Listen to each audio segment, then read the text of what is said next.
So, Julius Malema has long been accusing the Indians in South Africa of racism. And is it true that Indians are accused of, are they practicing what they are being accused of? I personally have not been to South Africa, but I get lots of comments confirming this might be true. And if it's true, Indians should remember one thing. You people came from India and you came to Africa. This is a visitor's place. You are contacting this. The best thing you can do right now is to show respect to these Africans.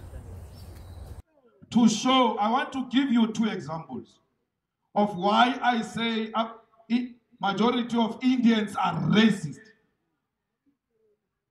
If you check the marriage rate between Indians and Africans, it's extremely low. Africans and Indians do not marry each other because majority of those Indians see us as subhuman. We actually marry each other more with white people than with Indians. An Indian who marries an African gets isolated and discriminated amongst Indian communities. They see that as a taboo. That's the first point. The second point is, majority of Indians do not vote for African parties. Majority of Indians do not vote for the ANC. Majority of Indians do not vote for the IFP. They don't vote for UDM. They don't vote for EFF. They vote for DA because they see themselves as being more closer to white than African struggles. Yeah. If there are Indians who are going to catch feelings about this statement, it is your own baby to feed Malta Bella. Why should we be silenced here? Why are they an attempt to silence anything else that seeks to expose the realities that Africans are subjected to? Indians were better off than coloreds. Coloreds were better off than Africans. We were not oppressed the same. Our oppression was worse than the oppression of the Indians. That's why in the liberation movement, we used to say we are fighting to liberate blacks in general and Africans in particular. We must never apologize about that. Our struggle is to liberate Africans in particular. Apartheid legacy is still there, especially from amongst some of our black brothers. Majority of Indians hate Africans. Majority of Indians are racist. And we must never be scared to say that. They are racist. I'm not saying all Indians. I'm saying majority of them. The same thing applies to some of the colored brothers. They see themselves as more white than being black. It's a reality we have to deal with. The Indians had all types of resources even when they were oppressed. The resources that Africans did not have.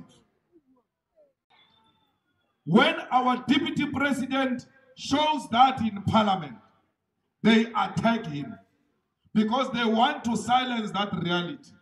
And they tell us that Momo in treasury is a revolutionary, he fought in the struggle. If Momo fought in the struggle, he would have understood what Floyd said better than all those Indian-led mob which attacked Floyd.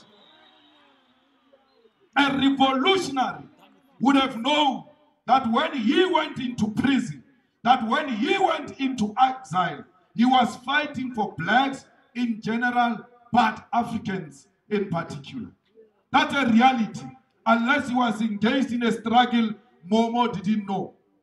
But if he knew what he was fighting for, he will understand what Floyd was saying. Floyd was saying, in a situation where treasury staff 80% of it is African? Why is it always represented by an Indian? He didn't say Indian. I would have said that. I would have said, why is Treasury always represented by an Indian when there is 80% African staff? Why do you ask that question, Julius? Because there is a tendency amongst our Indian brothers to look down on African brothers and sisters. And Momo should know that that thing should never be allowed. No one should look down at African brothers. Now, I found the leaders of the EFF, all of them queuing, going to explain themselves to people who have made it their business to misunderstand the EFF. They know what we're saying. They understand what we're saying. They deliberately distort what we're saying. They even say, why are they attacking Treasury? It means they are under investigation. I want to tell all those Indian journalists who organized a mob against us to know that we are not scared of SARS. We are not scared of police. We are not scared of any led Indian mob. We are not scared of anything. We are not scared of the media. You have tried to destroy us before. You failed. You will fail again because we are not made by the media. We are made by these masses of our people. Why should we be blackmailed here? Why should we be silenced by every Indian who found a strategic position, be in the institution of higher learning, be it in business, be in the government institutions, be in the media? When you speak against them, they organize some sort of Indian mob to attack us and expect us to keep quiet. I will never keep quiet. It doesn't matter who says what. I want to repeat, majority of Indians are racist and they do not like African people. They look down on them, and until we speak about that reality, they will never change. We have to confront that truth so that they change and become better people. Yeah. Handere Tomarili EFF, Ribuan Niti on a lot of things. A lot of people said, don't say those things. But guess what? Majority of them are saying the things we said, they said we must not say them. They are now repeating after the EFF. Even on this question that was starting today, we are saying it's a reality which must be confronted. Now, when you are Indian and check who are the beneficiaries when you are a female Indian, BEE, when you are colored, because they are rated as black. When you are colored, therefore, they get the same priority African as all of us. 5 points. Yet during apartheid, African we were not female, 6 points. Because those were the most oppressed people during apartheid. Till today, women are still suffering triple oppression. They are oppressed, 1, because they are women. They are oppressed, 2, because they are African. They are oppressed for the 3rd time because they are a working class. So when a person says, let's give more women opportunity than men, that person is not a sexist. It's a person that seeks to address the inequalities that were not created by Indians, by the way. They were created by apartheid. Yet, we have a responsibility ourselves to correct it. What is even worse, China BEE. So, fighters, we need to make sure that we continue to speak truth to power. We must never be scared to speak truth to power. Majority of our people are unemployed. They are looking for jobs. We need to give our people jobs. And the only way to give our people jobs is to take over the economy and redistribute the wealth of South Africa amongst our people. First of all, we need to understand this. Respect is fundamental in fostering harmony and equality within the societies. In South Africa, the Indian community has played a significant role in shaping the nation's history and socio-economic landscape. First, wait. I'm saying this for a reason. See what happened when Idi Amin chased away the Indians in Uganda.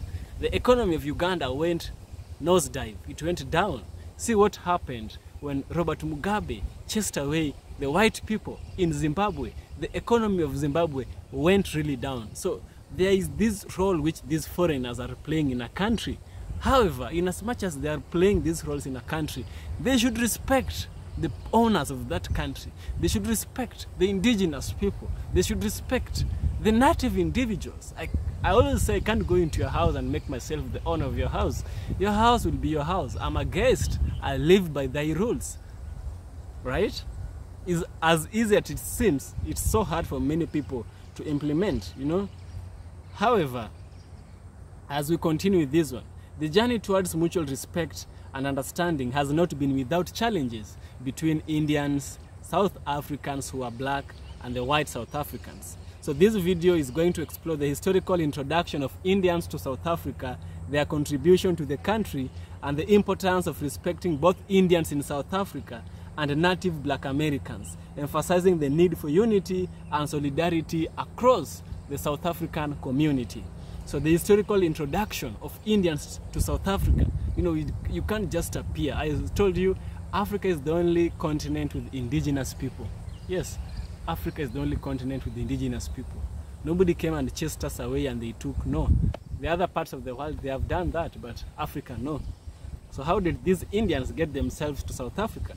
So the arrivals of Indians in South Africa dates back to the 19th century, when indentured laborers were brought by the British Empire to work on the sugarcane plantations. So the Indians in Kenya came to work in the railways, but the Indians in South Africa came to work for the sugarcane plantations. So these laborers endured harsh conditions and exploitation, yet they persevered and laid the foundation for the Indian community in South Africa. Additionally, Indian traders and merchants established thriving businesses, contributing to the economic development of the region. So what are some of these contributions of Indians to South Africa? Over the years, the Indian community in South Africa has made significant contribution to various sectors, including business, politics, arts, and culture. Indian entrepreneurs have created employment opportunities and stimulated economic growth, while Indian activists like Mahatma Gandhi and Ahmed Kathrada played pivotal roles in the struggle against apartheid, advocating for justice and equality for all South Africans. Furthermore, Indian culture has enriched the diversity of South African society. With festivals, we have cuisines, we have traditions, which are also adding vibrancy to the nation's cultural tapestry of South Africa. Now, what is the importance of respecting Indians in South Africa? The blacks should respect the Indians. The Indians should respect the black, but it should go. Indians respect the black first, then the black shall respect you. That's how it goes. Yeah. So what's the importance of this respect? Respect for the Indian community in South Africa is essential for fostering inclusivity, diversity, and social cohesion. Indians have endured discrimination and marginalization, yet they have remained resilient and contributed positively to the country's development. Recognizing the rights and dignity of Indians in South Africa promotes a sense of belonging and unity, laying the groundwork for a more equitable and prosperous society. Now, the relationship between Indians and black people is not the best that we can get, but we can always refine it. You know, we can never achieve perfection, but we can always achieve relative perfectionism. We can always try and we can't be straight, but we can always be straighter. That is my message, you know. What's the relationship between these black black South Africans and these Indians, you know. Similarly, respect and solidarity are crucial in the relationship between Indians and native black Africans. Both communities have faced systemic racism and oppression, but they have shared common struggles for justice and equality. It is imperative for Indians to treat native black Africans with the utmost respect and empathy, acknowledging the historical injustices they have endured and working together towards a more and just equitable society. South Africa belongs to the black people. However, before that, the white people came and then the Indians came because they have been a long generation in the country. Now they became members, just like here in Kenya. We have Indians who are citizens of Kenya. You might be surprised, but yes, it's true. Indian Urdu. Urdu is one of the languages of Kenya. It was confirmed by the President William Samoei Ruto. Yeah, Indian is a tribe in Kenya now. With this, we have brought them together. We have built a relationship, and we have confirmed that we can work together and coexist together, putting away our differences, because we have almost passed through the same difficulties. The Indians in South Africa faced racism. Remember, they were working on sugarcane farms. Sugarcane farms is not a white-collar job. It's not even a blue-collar job. I don't know what kind of collar job it is, but cutting sugarcane involves a lot of injuries. I've tried it once when I was a young boy. It's a really hard work cutting sugarcane. Remember that time. But that does not give you a privilege over Indians. In South Africa, you'll find there are some places that good places, better places, are given to the Indians, while the Africans in that country of South Africa are given bad places, the slums, and the Indians and the white people have taken the prime lands, which is something which is not okay. It's not okay. The same we have here in Kenya. Indians have taken the best places and politicians. Indians and politicians have taken the best places. In fact, there was this notorious Indian. His name was Kamlesh Patni. Kamlesh Patni he once converted to Christianity. He even started preaching the gospel of the Christ. Until one day I heard that he was involved in a gold scheme, gold scandal somewhere in Zimbabwe, in Zambia. He was involved in a gold scheme, you know, and that is an Indian who is an African citizen, an Indian who is an African. So he's an African Indian, not an Indian Indian. So you should just respect black people. You are living in their continent. We have accepted you. We are together. Just show us our respect. Malema is always complaining each day of this. Come on, we are one people. You know, my hand can't say it's tired of my head. No, without my head, my hand is not there. And my head needs my hand to do some activities for it. If I want to scratch my head, I'll use my hand. If I don't have them, I can't scratch. So we need one another. A part is not greater than the whole, but we need each other to complete one another. That is the message. So to conclude, the Indian community in South Africa has played a significant role in the nation's history and development, contributing to the various sectors and advocating for social justice. Respect for Indians in South Africa is essential for promoting inclusivity and unity, while also recognizing the importance of solidarity with native black Africans, you know, by upholding the principles of respect, empathy, and equality. So societies can strive towards a future where all individuals are valued and treated with dignity. Yeah, so that's all for today. Respect goes both ways. It goes both ways. Respect somebody when you're at their house, you know. That's the message here. Now, I think another thing is the Indian community in South Africa stands as a testament to the resilience, perseverance, and contribution of diverse communities to the nation's tapestry. Mutual respect and understanding are essential for transcending historical divisions and forging a future grounded in unity and inclusivity. By embracing diversity and acknowledging the interconnected struggles of all communities, South Africans as a whole, white, black, Indian, and red, I'm told there is red, can chart a path towards a more just, equitable, and harmonious society. Julius Malema's advocacy for unity underscores the urgency of this call, amplifying the voices of these marginalized and oppressed people of South Africa. The black people are being oppressed by all other races except the black race. Also, the black race can also, abuse fellow Africans. You've seen with the leaders, it's no different, you know. So I think that's all for today. Kindly do subscribe to the channel, show some love. Yeah, show some love, subscribe to the channel, and also support me on Patreon. It really helps me a lot. That's all for today, brothers and sisters. See you in the next one, when the Most High makes the right time for it. See you in the next video.